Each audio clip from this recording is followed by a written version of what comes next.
Ciel de Paris, au ciel le plus léger du monde, ciel de Paris, avec une émotion profonde, un beau matin, on te respire enfin. Cette chanson de...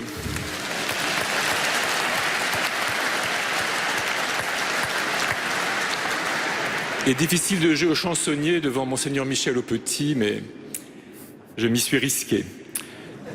Cette chanson de Jean Sablon, chantée naguère par Henri Decker et Henri Salvador aussi, un camarade me l'a fait écouter un soir d'hiver à Bruxelles. Nous étions entrés ensemble à la maison Saint-Augustin et nous venions, après un an à la maison Saint-Augustin, d'être envoyés à Bruxelles pour entamer notre formation de séminaristes, de futurs prêtres. C'était, je dis cela pour les initiés, à la maison Notre-Dame de la Strada. Sans doute ce soir-là, ressentions-nous un peu spécialement notre exil. Ce camarade et moi avons été ordonnés prêtres ensemble. Il n'est pas ici ce soir, mais peut-être m'entend-il grâce à Radio Notre-Dame ou grâce à Catéo, et peut-être se reconnaît-il. Ceci, c'était il y a plusieurs décennies, il ne vaut pas la peine de les compter. Il me suffit de dire que cet ami me fit écouter cette chanson sur un tourne-disque. On en était encore là. Ce refrain, donc, s'est gravé dans ma mémoire. Je ne crois pourtant pas avoir réécouté cette chanson pendant les 5 années que j'ai passées là-bas. Et je ne crois pas non plus y avoir spécialement souffert d'une condition d'exilé.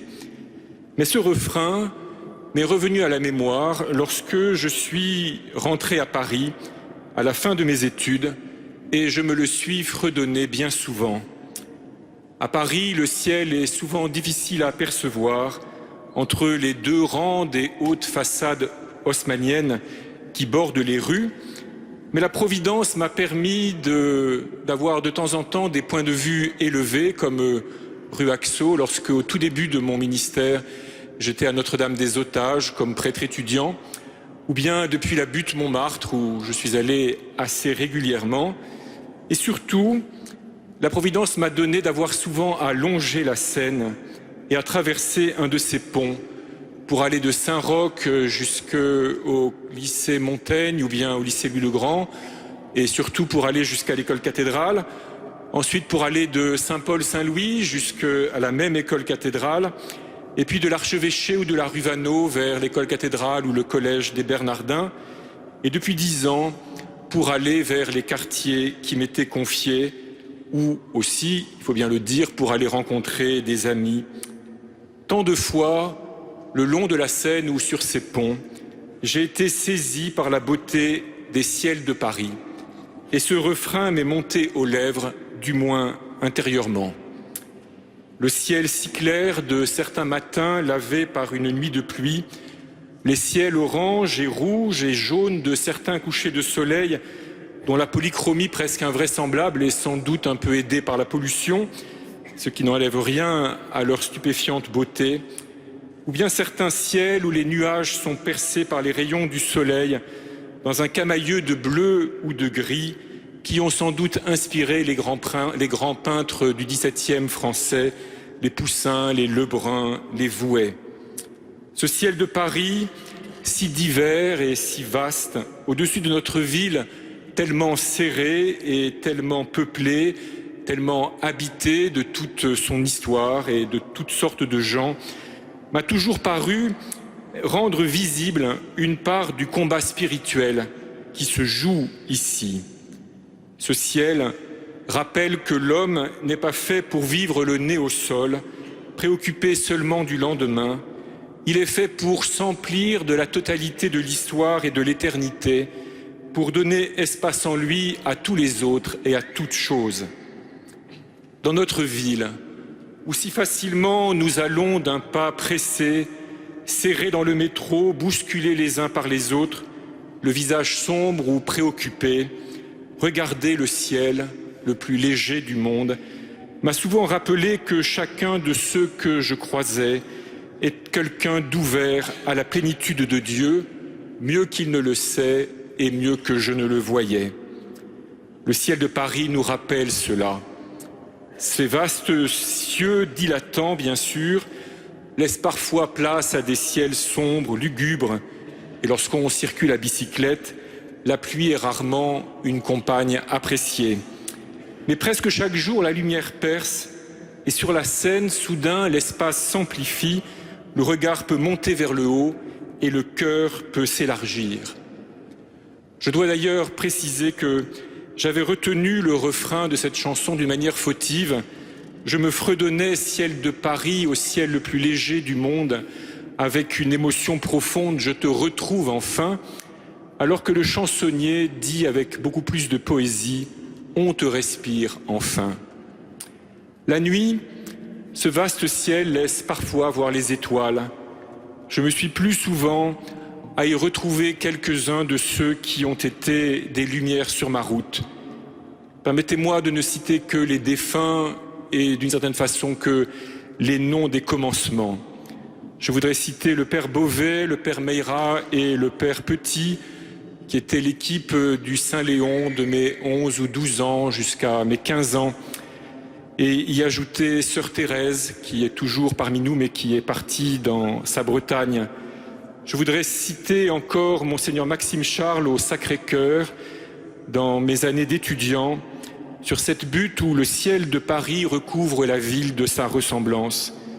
Il y en a beaucoup d'autres que je pourrais citer, pour ne pas mentionner des prêtres seulement et une religieuse. Je voudrais aussi ajouter Madame Reverdy, qui fut la dame catéchiste de mes 11 ans, et ajouter encore Jean Magaille, qui fut un des diacres de Saint-Paul-Saint-Louis. Ils sont le signe de beaucoup d'autres, rencontrés au long des années, au séminaire de Paris, à Notre-Dame des Otages, à Saint-Roch, à l'école cathédrale, à Saint-Paul-Saint-Louis, la seule paroisse que j'aurais vraiment servie et qui a formé ce que je peux avoir d'un pasteur, et tant d'autres encore rencontrés au long de ces années. Je voudrais ce soir mentionner, sans les citer nommément, les prêtres qui sont morts au cours de ces 10 années, et spécialement ceux qui sont morts jeunes, alors qu'ils portaient la promesse d'un ministère fécond. Il y a dans notre ville bien des douleurs, bien des angoisses, bien des fatigues et des lassitudes, mais il y a aussi tant de bonté, tant de générosité, tant de charité, vécues dans l'histoire et aujourd'hui, de Sainte-Geneviève à Saint-Vincent-de-Paul, d'Ozanam jusqu'à tant et tant d'entre vous qui donnez un peu de votre temps et beaucoup de votre fatigue pour vous occuper de vos enfants, de vos voisins, des gens de la rue et de beaucoup d'autres. Dans le ciel de Paris, toujours, j'aperçois le regard du cardinal Lustiger. Lorsqu'il est arrivé ici comme archevêque, il y avait quelques années que j'avais compris que Dieu me voulait comme prêtre, mais le cardinal Lustiger a marqué les années de ma formation et de mon ministère de prêtre. Sur notre ville, il voyait le ciel de Dieu ouvert et les anges qui montent et qui descendent.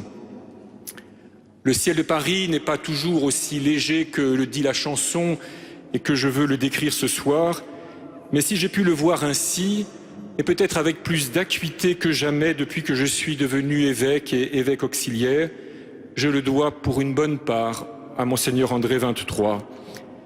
Il m'est arrivé pendant ces années d'être débordé, fatigué, agacé, exaspéré, et même parfois d'être triste, mais jamais, je crois, d'être en colère.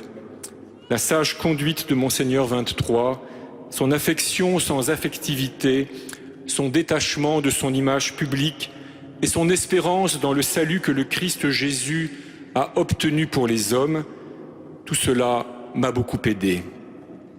Chers amis, vous qui êtes ici dans cette cathédrale, vous qui vous unissez à nous par la télévision ou la radio et plus sûrement encore par la prière, je quitterai donc bientôt ce ciel de Paris. Je pars vers d'autres cieux, je les ai un peu découverts cette semaine, sous un soleil radieux. Tout était beau, tout était lumineux à Reims et dans les Ardennes, les paysages, les églises, les villages et toutes les personnes que j'ai rencontrées m'ont paru belles. L'avantage du ciel, c'est que chaque fois que je repasserai à Paris, il sera là pour moi et à moi, et je pourrai dire, sans me tromper, ciel de Paris, au ciel le plus léger du monde, ciel de Paris, avec une émotion profonde, je te respire enfin.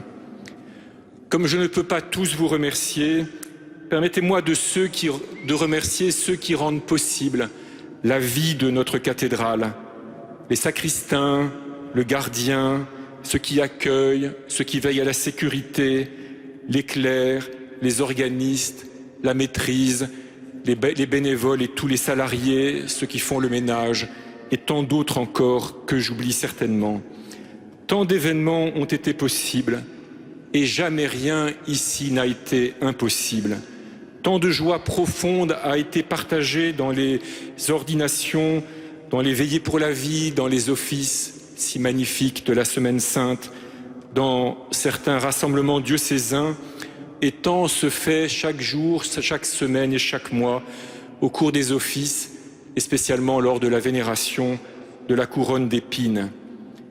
Permettez-moi de dire ce soir aux organistes et à la maîtrise le souvenir que j'emporte de la création des vêpres de la Vierge à l'occasion des 850 ans de notre cathédrale et des motets qui avaient été confiés au jeune ensemble, ainsi que du concert reprenant des créations d'Henri Piaget l'an dernier à l'occasion du colloque Lustiger.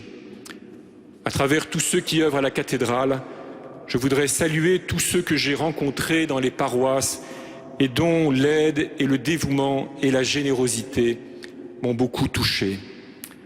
Chers amis, j'ai la chance, en allant à Reims, de recevoir pour abriter ma charge d'évêque une cathédrale tout aussi gothique que celle-ci, mais qui l'est d'une manière toute différente. Le ciel y est rendu présent par une statuaire tout à fait remarquable et par des vitraux qui transfigurent la lumière, comme ici, mais un peu différemment. Un ange, vous le savez, se tient à la porte, qui sourit aux passants et qui promet à tous, même au cœur de l'hiver, le ciel tout proche.